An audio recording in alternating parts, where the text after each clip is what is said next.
As a responsible person with growing concerns for your privacy and personal liberty, you want to know where we're headed and what you can do about it. We ask the experts what you need to do to take prudent and responsible action to safeguard your family's wealth and well-being, and what basic first steps will help you to be aware and prepared. ReluctantPreppers.com. Welcome back, Reluctant Preppers. Today we have a returning guest. Mike Rivero of WhatReallyHappened.com is here with us again on Reluctant Preppers to tell us the truth behind the story. Mike, thanks for joining us again on Reluctant Preppers. Well, thank you for having me again. I thought of you immediately when I read this article that came out this week on Bloomberg News. The title is FBI Chief Warns of Migrating Terrorists. He says attacks to come in the West. And FBI Director James Comey specifically in there quoted as saying that there's going to be a terrorist diaspora out of Syria like we've never seen before, on the order of magnitude greater. So he's talking about like a 10 times increase in these worldwide attacks in the West from terror, which is really an attention-getting lead.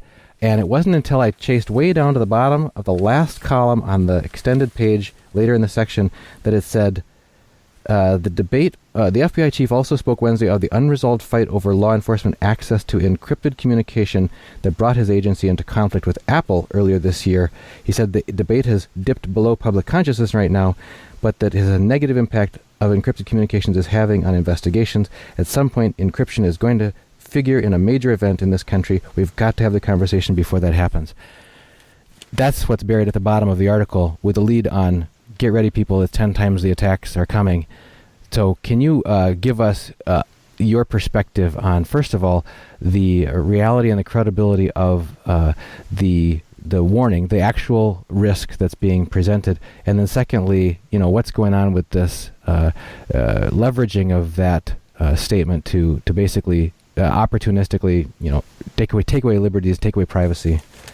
Well, we're seeing, unfortunately, an all too common pattern of pointing to a real problem, and then instead of looking at a real solution, which is to close our borders and control who comes in, they go on to what their real agenda is, which won't work anyway.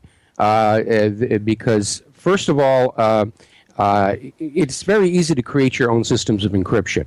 And we proved that at our website about 2 years ago, where we issued 6 encryption challenges to the NSA based on codes that I had created and programmed myself. And you need to understand, I'm not a cryptography expert, and I'm only a moderately decent programmer, and yet I was able to come up with messages that were unbreakable by anybody. And if I can do it, anybody else can do it. And the reason is very, very simple. To read a message is a 2-step process. First of all, you have to figure out the encryption method. Then you have to find a way to acquire the key. And of the two, the first part is the hard part. When they were trying to break the German Enigma code in World War II, they got absolutely nowhere until they succeeded in capturing one of the machines. Then they had the method, and only then were the people at Bletchley Park able to come up with this mechanical machine that would brute force keys until they could find and read the messages. And as a little side note, at the end of World War II, the U.S. and Great Britain made gifts of captured Enigma machines to friendly governments around the world without mentioning that they were actually able to read the messages being encoded on them. But if the NSA doesn't have the method of the encryption, then they're stuck. Now, everybody is using iPhones and tablets and everything where the encryption method is already known. But anybody who's really going to be planning like a terror attack or something, they already know. All the electronic devices are compromised, all the codes are known, and they're going to come up with something on their own. This push to end encryption is not about crime and terror. It's about a government that is absolutely scared. They've pushed the American people to the breaking point. And it's just like taking away all of our guns, supposedly in the name of reducing crime, and ignoring the fact that when the law-abiding population is disarmed, crime will go up. When they outlaw encryption, only outlaws will have encryption. The same thing actually applies here. These are not solutions that are going to work. Giuliani's talking about putting radio tags on Muslims on the watch list, but that guy who just sliced that priest's throat the other day was not only on a terror watch list, was already facing trials for terrorism charges. They had him on house arrest, and he had a tag, and he still went out and committed an act of terror. once again, we're seeing none of the solutions being presented actually address the problems, whether it's terrorism or refugees or whatever. What they do is use them to push their agenda of taking away our rights to privacy and our ability to defend ourselves. And basically reduce us, as the Declaration says, under absolute despotism. And that's the real agenda, and it has been all along. Because this push for a new world order, of which the refugee crisis is actually an integral part to try and blur everybody's population. So you're not really France anymore if most of the people in there aren't really French. But it's backfiring horribly. And they're trying to figure out some way they can keep it going. And that's why we have the head of the FBI, pardon me, is out there, with this harebrained, we've got to ban encryption, when the real solution is to basically go back to being selective about who we let into this country. Same thing in Europe. I mean, with all the problems they're having in Germany, there are protesters outside the German parliament right now demanding that Merkel step down because she's up there saying, yes, I understand that the refugees have brought rape and terror and all this other problems, but we're going to welcome in another million. And very clearly, they're all pushing for this globalist agenda at the expense of their own people. And the people are getting very, very angry. So that's why they're trying to figure out ways to spy on all of us, to make sure we're not thinking those double plus ungood thoughts, and to take away our ability to fight back when the government decides to take more direct action. But none of this is about crime. None of it's about terror. In fact, the terror attacks are very useful to certain agendas. This is all about bringing about a global dictatorship, and it will be a horrible one. There will be no freedom of speech.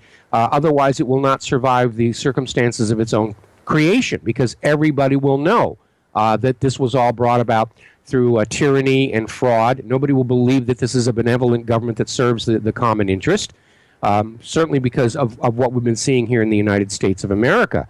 Americans are really waking up to the reality behind this fiction of a democratic republic, constitutional republic that we have in the U.S.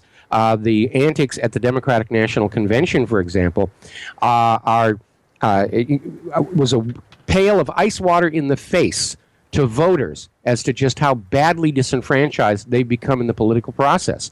They're literally being told, you don't get to pick your own candidates anymore. The party machines will pick the candidates, and you will support the party candidate if you are a loyal member of the party. The Democrats may have learned a hard lesson on that one, because there's talk that all the Bernie Sanders supporters are getting ready to quit the Democratic Party and either go over to independent or GOP, or even possibly form a new third party. Now, this is not anything new. The examples you've mentioned are all from the last month. But you, in our talk before the broadcast, you were mentioning that this is part of a continuing, ongoing pattern. If you could connect the dots for our viewers on maybe three of your best examples of what this is a continued process of from past that people may still remember, things that are of common knowledge that have happened in the past. Well, there are a lot of different threads here, and I don't recall exactly what the end result of our discussion was before the broadcast. But if we're talking about this push for a global government, a new world order, which is now pretty much everybody's openly talking about it, the reason for the refugee crisis, which could be solved by one of two ways: close your borders, or stop these U.S. wars of aggression that have made these people refugees in the first place. But nobody ever says that. It's always about, we'll spy on you more, we'll take away more of your rights, trust us, the government will take care of you, and yet the government can't, as that incident in France with the priest shows. But I think one of the reasons that we have these globalists fully on board with the refugee crisis, George Soros has just poured tons of his own money into all these NGOs that are encouraging this huge migration. This is the biggest refugee movement since World War II. But the idea is to destroy our individual sense of identity, our regional identity, our cultural identity, the historical identity. That's why we're seeing all these attacks on the flag of the Confederacy. They want to erase that from our memory. And it was only back in the 1990s when Bill Clinton and Al Gore were using the Confederate flag on their campaign literature in the South Hillary Clinton in 2008 had a campaign button for distribution in the South that had that Confederate flag. And today, oh, it's a symbol of hatred, it's this and that. And they're trying to make us forget who we are, because people who don't have a strong sense of their own identity are much easier to control. They're much more pliant. And the other part, of course, is to blur all these various cultural, ethnic groups together into one formless mass. And again, the model is, why do you bother going on saying this is France when most of the people here aren't even French? And again, that's part of this huge agenda to form a one world government and a single global private central bank to hold all of humanity in permanent debt bondage until the sun swallows our planet. And it has hit a major roadblock, and that is the fact that people don't want to give up their own identity, their own culture, their own history. And it is amazing how we're seeing all of these various governments in Europe and even here in the United States pushing that we should accommodate the refugees and the illegal immigrants, and we should, accept their religion and their language and their way of life. And this is a complete 180-degree reversal from what Theodore Roosevelt said, which was that if you want to come to the United States through the legal immigration process, welcome. But you have to adapt to our culture, our language, our way of life. And that's just common sense and good manners. When I worked in Italy and Germany in the 1980s on some film projects, I made a real effort to learn as much German and Italian as I could. And it drew some chuckles, but at the same time, there was that respect that I was trying to learn their language instead of acting like the ugly American saying, you should all speak English, which, by the way, they did and very well. But it's just that idea of respecting the home that you are a visitor in. And there's an unfortunate aspect of both illegal immigration and the refugees. You're not getting the best representatives of the home countries, because people who are doing well where they are, they don't want to leave. They're going to stay right where they are.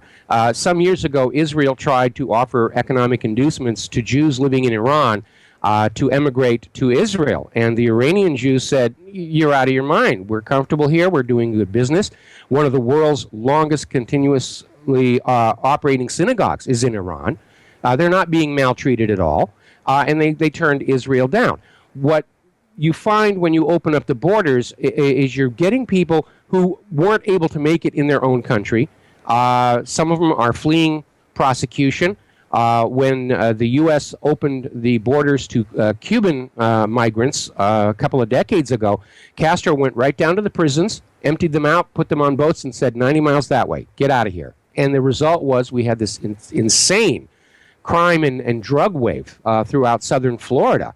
And the same thing is happening here. Barack Obama just released over 100,000 illegal immigrants with criminal records, including violent crime, into the general American population because their home countries wouldn't take them back. And so this whole refugee blur everybody together is failing miserably. It's creating huge amounts of nationalistic fever as a backlash. And they're still trying to push this thing, and it could wind up triggering some civil wars, which is definitely something that the New World Order globalists do not want. But I think if there's a positive in all of this, it's that these people dreaming of a one-world government with themselves on that throne don't think things through very well.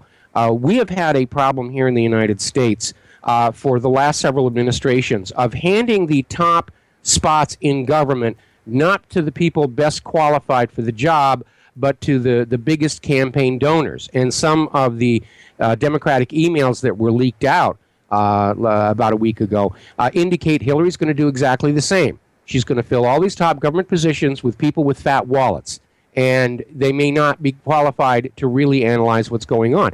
And that's one of the reasons why we've seen such poor quality thinking coming out of the U.S. government. And it's led to foreign policy disaster after foreign policy disaster after foreign policy disaster.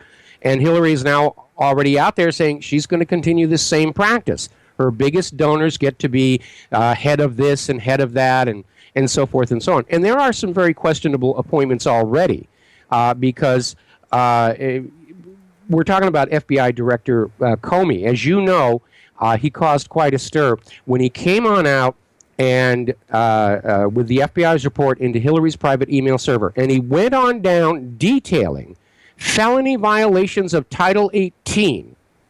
And then he said, we're not going to recommend charges because she didn't mean to do wrong. Well, if you read Title 18, intent is not required. Right. It clearly states in there, exposure of U.S. national secrets through negligence and carelessness is a violation that can be prosecuted. And Comey came on out and said, yes, she was careless and she was reckless and she was negligent, wonderful qualities to have in that Oval Office, and then said, we're not going to recommend charges. And immediately U.S. Attorney General Loretta Lynch came on out and said, we're going to accept the FBI's recommendation, end of story.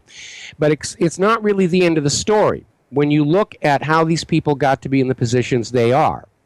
And this all goes back to a bank, HSBC, which, by the way, is a donor to the Clinton Foundation. They got caught laundering drug money a few years ago, and it was a big stink. And here in the United States, they got a sweetheart deal from the U.S. Attorney for New York, who, in exchange for a settlement payment which represented 5 weeks' profits for HSBC, she granted them a deferred prosecution, meaning, yes, there are charges and indictments, but they're never going to be put on the court docket. And nobody went to jail. Now, when HSBC was laundering that drug money, James Comey was on their board of directors. The U.S. Attorney for New York, who gave HSBC that wonderful deal, was Loretta Lynch. And she has been rewarded with the U.S. Attorney General position, and James Comey was made head of the FBI. And that's why they're all circling their wagons and trying to protect Hillary Clinton, because when it starts to unravel the scandal surrounding Hillary Clinton and that Clinton Foundation and that email server and drug money laundering, it's going to hit everybody.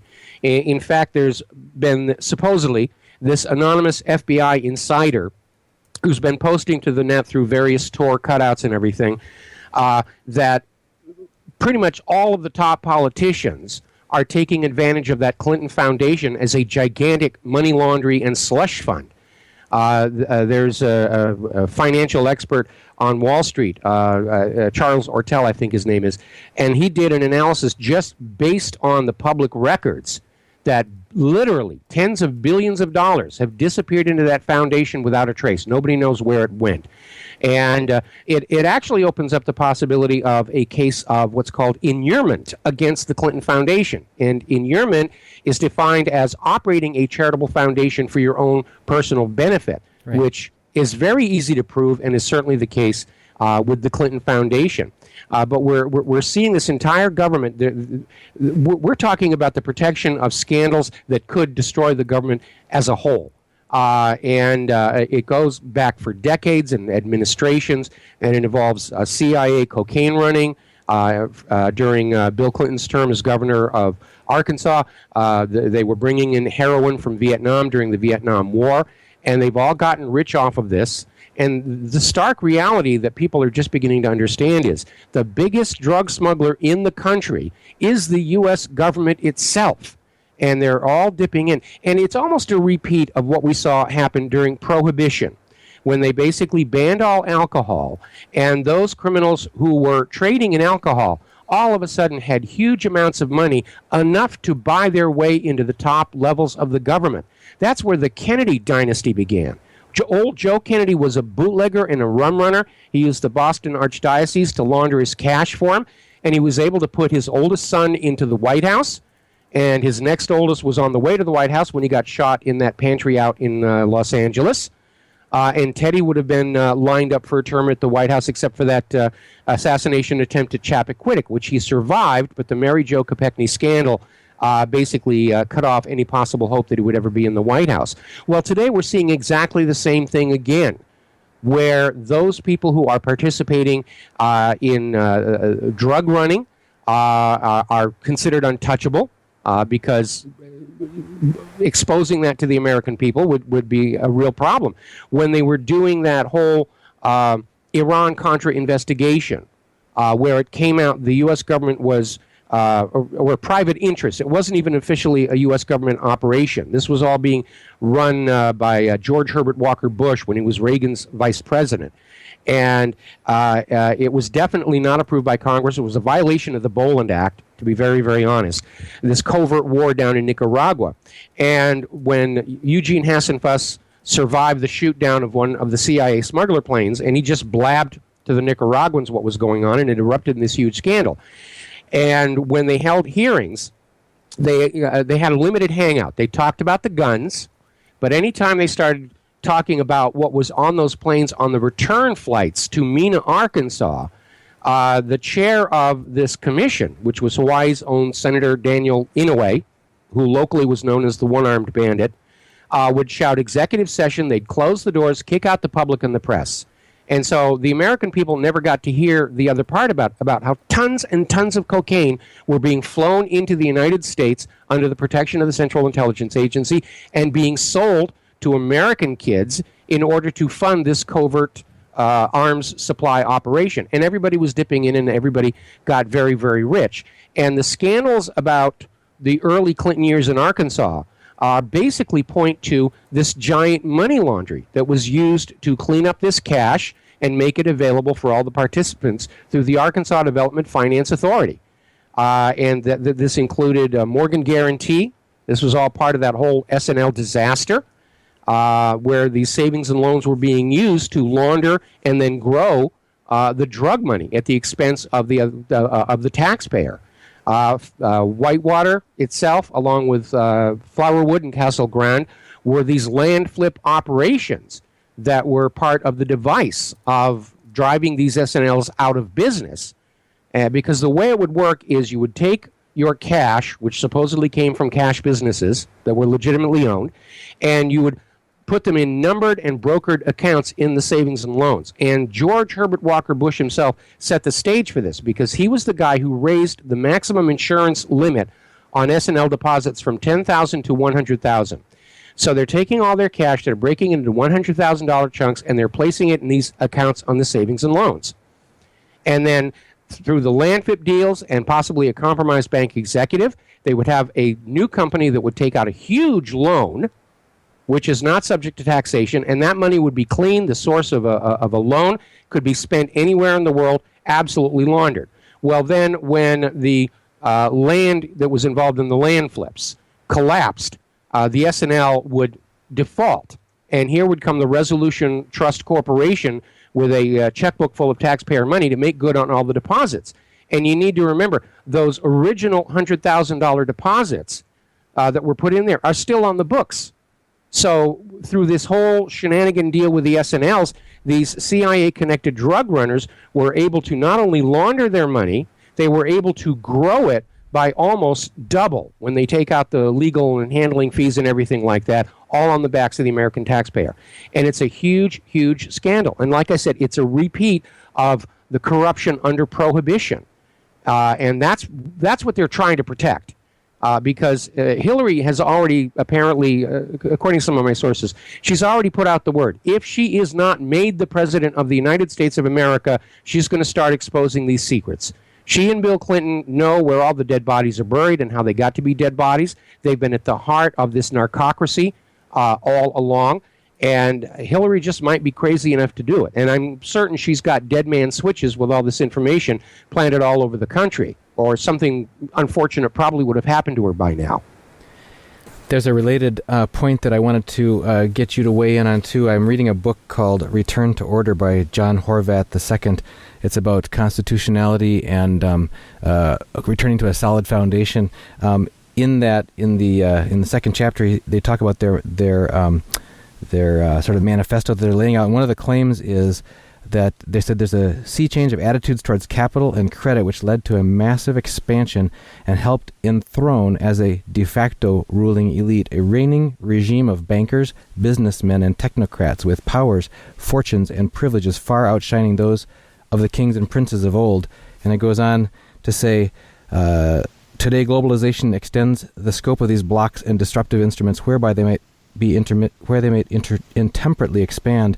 When these global firms enter into a crisis as a result of the intemperate actions, they can pull down whole economies, as was seen, for example, in the subprime mortgage crisis of 2008. In this way, we have reached situations where industries are supposedly too big and too interdependent to fail, and thus they can hold all society hostage to their needs.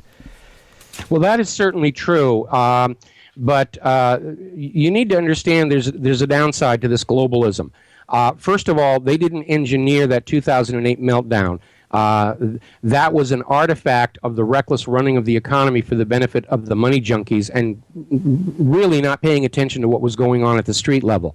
And it started with a huge fraud where all of these Wall Street banks were selling these mortgage-backed securities. And they were very popular. Everybody was making money off of these things on the commission fees. And they were so popular, they didn't have enough mortgages to put in them. And that's why they started going for the subprime, giving mortgages to people who really were not in a position to deal with them and throwing them into these bundles. There were a couple of cases where mortgages were pledged to multiple bundles. That's felony fraud. And these things were rated AAA by Wall Street's pet rating agencies, which meant pension funds could invest in them. And then, of course, it all started to fall apart when there were all these mortgages that weren't solid, that weren't being paid. And it just all collapsed in a huge crash. And, of course, the U.S. government's response to that was, we're going to just take a few $1 trillion away from the American people and give it to the banks so the banks can loan it back to you at interest so that they can go on being what they are. What we should have done at that point was the same thing that Ireland and Iceland did, which was arrest and jail the crooked bankers. But the bankers are always generous donors to political campaigns every election year. I mean, look at how much Wall Street has been giving Hillary Clinton, even though she goes up on the stage and promises the voters that she's going to rein in the big banks and she's going to get the big money out of politics, and everybody knows she's lying. She's the worst example of big money corruption. One of the big problems that happened was that Citizens United decision, which declared banks to be legal persons protected by the First Amendment right to free speech and therefore able to spend unlimited money for political advocacy. This at the same time that Bernie Sanders supporters were being held in a free speech cage outside the Democratic National Convention so they wouldn't show up on TV and embarrass everybody. This is not the United States that I was taught I lived in, and it is a terrible, terrible disappointment. But it is. Our government, as it becomes more centralized, has become more corrupt. Now, there is a ray of hope here because economic globalism has a downside. Up until now, sooner or later, countries that have a private central bank are going to collapse because it is ultimately a pyramid scheme. Because by design, private central banks create more debt than money with which to pay that debt until the debt overwhelms the system and it comes crashing down. Now, in times past, because they've been playing this game for about 300 years now, when a country would collapse from its private central bank, the other countries enslaved to private central banks would leap in with whatever they want to call it, foreign aid, economic assistance, and restart the system all over again, keep it going. But now, because of globalism, we are looking at a very real possibility that the entire global private central bank network could come down at once because of all this derivatives that have been traded out of control for the same reason as the mortgage-backed securities. Everybody's making money off of them. And we're looking at, nobody really knows what that derivative exposure is. And we're looking at the banks in Italy maybe collapsing. The banks in France are in serious trouble. Deutsche Bank is talking about closing, and everybody holding derivatives, credit default swaps on those institutions, when they go, they're going to be demanding payment. And it's going to be just like AIG following the 2008 mortgage-backed security fraud. They didn't have the money to pay those derivatives because derivatives, credit default swaps, are not regulated the way ordinary insurance is. And that is really one of the things that should have been regulated. But it was let go because everybody was making money. Hillary's Vice President, Tim Kaine, is out there saying, you know, he's absolutely opposed to a reinstatement of Glass-Steagall. He thinks banks, even today, are too regulated, and they should just take the chains off and let the banks do what the banks think is best for the bankers to do. Let me illustrate why these are such a danger. In the world of ordinary insurance, there are some rules. I can buy a fire insurance policy on my home. I own that asset. I'm allowed to buy insurance on an asset I own. I'm not allowed to buy fire insurance on my neighbor's home for the obvious reason that if I get into financial trouble, I'll just sneak over there one night with a can of gasoline and a match. Okay? And insurance companies are required to keep cash reserves on hand to make payments for the reasonably expected number of claims that will be coming on in. Now, in the world of derivatives, and in this case we're talking about credit default swaps, there are no rules. You can buy a credit default swap on assets you don't own. And you can buy as many as you want. There's no limit. I can only insure my house for fire up to the cost of the house itself. But with derivatives, you can have derivatives that amount to many times the value of the original asset. And the companies that trade in these credit default swaps are not required to keep cash reserves on hand. That's why AIG folded in 2008. They didn't have it. They were selling these things. They expected the market was always going to go up. Real estate always climbs.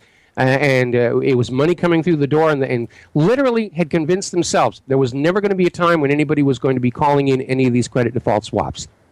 And it's a tremendous degree of recklessness. And you need to understand, people on Wall Street, they literally are addicts to money, and it clouds their thinking. There's that movie Wolf of Wall Street, which is based on a true story. It's making its rounds around cable again. If you haven't seen it, it's probably a good idea to look at that. Or read the original book.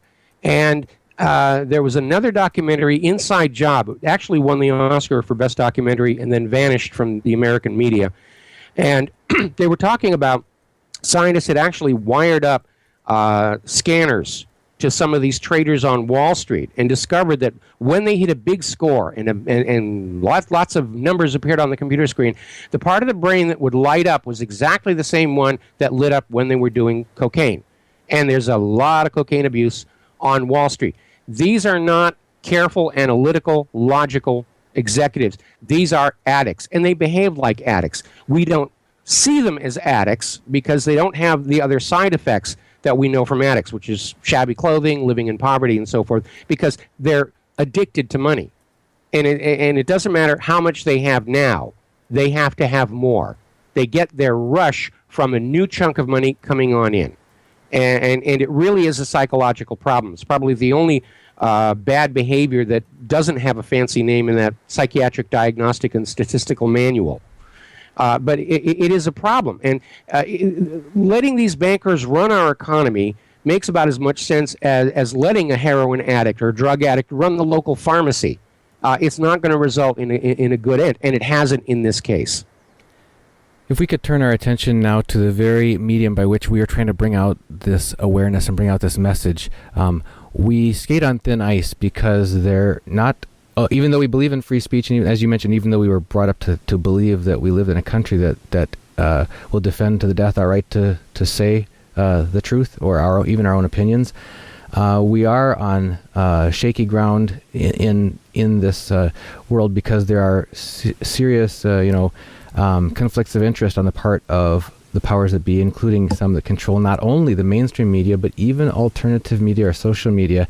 If you could address just briefly what you think the reality is as far as the ability to still exercise free speech, still to be able to communicate, as we're trying to do with our listeners about these topics, or what are the risks to that going forward? Well, again, the U.S. government has been trying to restrict free speech with devices like free speech cages, and over at our universities, which have gone from being institutions of advanced learning and new thought to rigid enforcers of the status quo. They have free speech zones there, although a lot of the universities are now saying, no, this is ridiculous. Saying that you can hand out pamphlets and stuff in this little circle over in the parking lot really doesn't qualify as free speech. But the internet and the online world have taken the world's elite a little bit by surprise. And there's a very strong parallel between the rise of the internet and the independent media and the time when Gutenberg rediscovered movable type printing, and he made books affordable to the middle class. Literacy exploded, and people began to read and learn and see the obvious deceptions and contradictions in what they were being told by the nobility and the clergy. In fact, it was Gutenberg's printing press that started the transition leading to the King James Bible. Because in the time of Gutenberg, every church had their own Bible that they had edited to suit whatever their particular priests were thinking ought to be out there, and they were really all over the place. And that was what led to the creation of the King James Bible, to sort of try and bring everything back together so that there weren't contradictions. Because if the Bible is supposed to be this revealed word of a perfect God, why is it full of mistakes, and why is it different from church to church to church? So we're looking at this constant historical war where rulers, controllers are always trying to decide what the people know and what they don't know. And then every once in a while you have a technological development that changes the equation. And all of a sudden people have access to information that had previously been forbidden to them. That happened in the time of Gutenberg. It happened again as newspapers became common. Telegraphy, radio, TV, and now the internet. And going back to Gutenberg's time, those institutions that could evolve to the new environment of a better informed public survived. And those institutions that couldn't make that adaptation went extinct. And so we're dealing here in the United States with a government that is carrying the accumulated burden of 200 years of lies, fraud, and deception against the American people. They can't come on out and say, yeah, we did lie before, but trust us now. We promise to be truthful in the future because you can check up on us. And so the internet has actually become the high ground in the war for the minds of America. People are turning away from the corporate media. They understand that those highly paid prostitutes and correspondents are there to sell an illusion. And the lion's share of Americans seeking political information has come over to the internet. Now they're trying to compromise it. They're trying to buy up and control the largest and most visible of the truth activist websites. And there's a huge amount of money being spent for propaganda operations on the internet.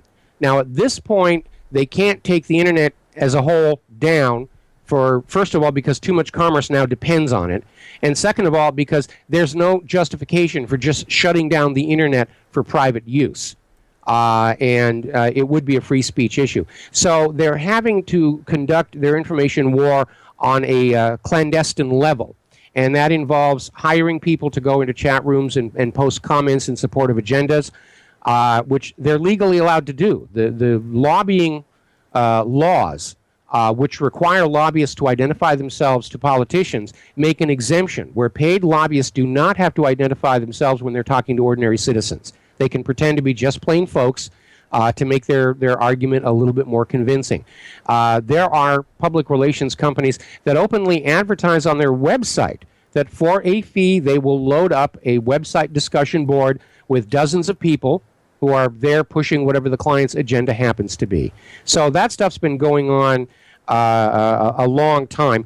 And then there, of course, there's a problem with hacking of truth activist websites. My website these days is under constant hack attacks. The attacks are directed specifically at the articles I've written critical of Hillary Clinton, asking whether she, in fact, sold U.S. secrets using her weak email server to deliver, and her charitable foundation to collect the money. Because after all, the Clintons did do it back in 1996. It was called the Chinagate scandal. And that's now becoming current news again because one of the players in that, Lap Singh, has been arrested in the U.S. on an unrelated charge. But he's now in the U.S., and congressional investigators can go talk to him about what happened back in 1996. So the other articles are, of course, the still growing Clinton body count, and just a general overview of the Clinton crimes called the Epic of Clinton Mess. These articles are being specifically targeted by the denial of service attacks. So they're not even trying to hide who it is they're working for. And we know that one of Hillary's PACs is dedicated to information warfare on the internet. And they've got $1 million budget. You know, they're well funded. They got a lot of equipment. They got a lot of people. They got a lot of useful idiots they've convinced that all of these crimes and allegations and everything is just a vast right-wing conspiracy. They've got all these feminists who want Hillary to win the White House, and they don't care who she is or what she's done. They're just grasping that ideal of a woman in the White House. In many ways, Hillary is running her campaign as a personality cult. And that's a red warning flag, because that was how Adolf Hitler ran the Nazi Party. It was a personality cult centered on the Führer. And Hillary is playing that same game again. I wanted to ask you back, circling back, when you talked about one of the downsides of globalism is the pressures that of refiring nationalism could lead to the kind of conflict that could spark a world war. And that you mentioned something surprising there. You said that would not be favorable to the globalists, but isn't from the past when we had, actually the first interview we ever had you on here, you talked about all wars are bankers' wars. Isn't major war one of the greatest profit windfall opportunities that the banker regime ever experienced? Yeah, banks do make huge amounts of money off of wars, and the fact of the matter is that before the invention of the Federal Reserve, we never had any world wars in history. Now we're on the doorstep of big mistake number 3. But I think you misheard what I said, because I was saying that the rise in nationalism is basically the people of these countries want to go back to being individual countries with borders under their own control, and that's what the globalists are very much opposed to. In terms, I think my comment about war was how the growing violence because of the bad way these refugees are behaving when they're going into these new host countries in Europe. At some point, you could call that violence a civil war. And yes, at some point, the bankers would come on in and say, we'll loan you the money to buy bigger guns than the other guys have, because no war is too small to be made a profit of. Well, and also, even that kind of civil war, beyond making a profit, is always an opportunity for increased, basically withdrawing of liberties, and in the name of security, clamping down an imposition of expansion of government, expansion of intrusion, expansion of totalitarian type controls, dependency rather than independence, and those always ratchet up and never down, and they never get, okay, now we can relax things back again and give you back all your privacy and your security and your individual property rights and your that sort of thing. It's a one-way ticket. It is. It's always a one-way, and I think a good example of that would be when the Soviet Union collapsed, and the American people were saying, okay, great, the great demon is gone. Now we can have a peace dividend. We can cut back on the taxes that were going to the Pentagon, and we can spend the money on our country now. And of course, the response was, oh no, there's going to be a new enemy. And the Pentagon barely stumbled after the fall of the USSR, and they immediately went on out and started causing strife in other countries in order to continue the money pouring into their pockets. Because let's be honest, if there is no war, those military officers look kind of silly standing around there in their gaudy uniforms, and they need to have a war to be seen as legitimate. So yeah, there are people who profit off of wars, but it's always profit at the expense of the general population. Wars don't make money, they simply move it around from the people to the military-industrial complex and to the bankers. Well, Mike, you've certainly given us a lot to think about here, and these are volatile times and they're eventful times.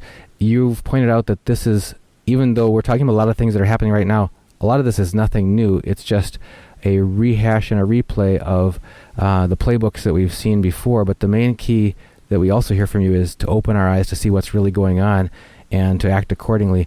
If there were 1 or 2 tips that you would give to people who want to respond more intelligently with due diligence based on these awarenesses, what would those couple of tips you'd offer people to do differently than what they might be doing? Before I do that, I want to point out there is a tremendous difference now versus history. Yes, as I have studied what this government has been doing, I've discovered they've been doing it all along.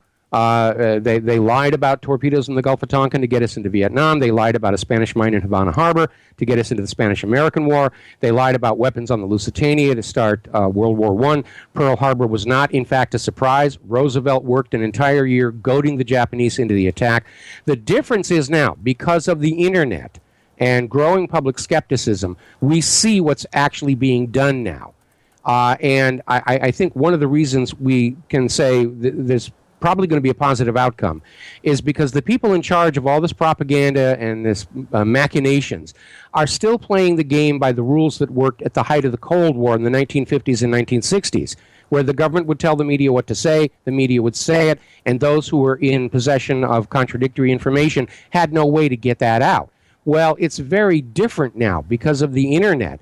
There are literally millions of critical thinkers and private analysts who are tearing apart everything that's coming out from the government and the media and then sharing it with their audience of millions more. And that's why I like to joke that these days the life expectancy of a government lie can be clocked with an egg timer. And that certainly is true.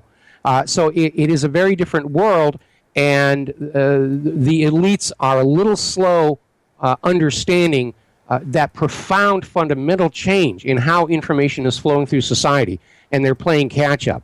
But as we saw with the Democratic Convention email scandal, they're not as firmly in control of what the public knows as they would like to be. And at this point, they do seem to be running scared. Now, as far as the tips are concerned, my tips are always that you shouldn't just trust anybody, including me. I can make mistakes. You should trust yourself first and foremost. You should be your own best analyst. If there's something that doesn't seem right about the story, just go on out and do your own research and make up your own mind. And yes, you may make a mistake too. But I would rather have a nation of 300 million independent thinking Americans making up their own minds than a nation of 300 million Americans who just believe whatever the TV set tells them to believe that night. And one of the best ways to determine if you're being lied to about something, first of all, look for such an absurd disconnect, like truck accident in Nice, okay, we're now going to go bomb Iraq and Syria. That tells you something's completely bogus.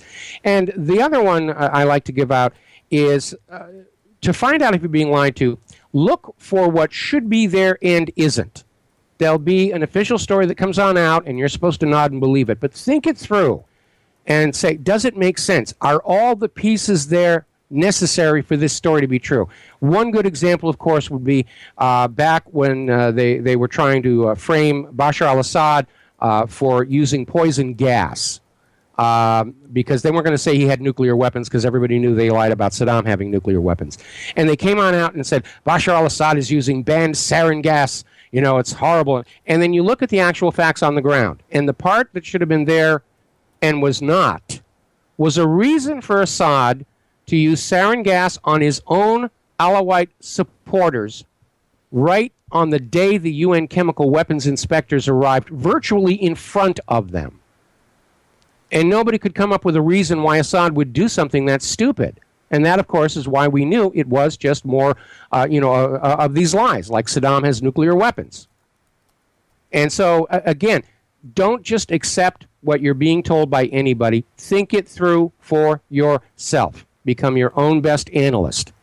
And that's the best advice I can put out there right now. Excellent, Mike. Thanks again so much for always your insights and the awareness that you bring us. And thanks for joining us, as always, here again on Reluctant Preppers. Well, thank you for having me again.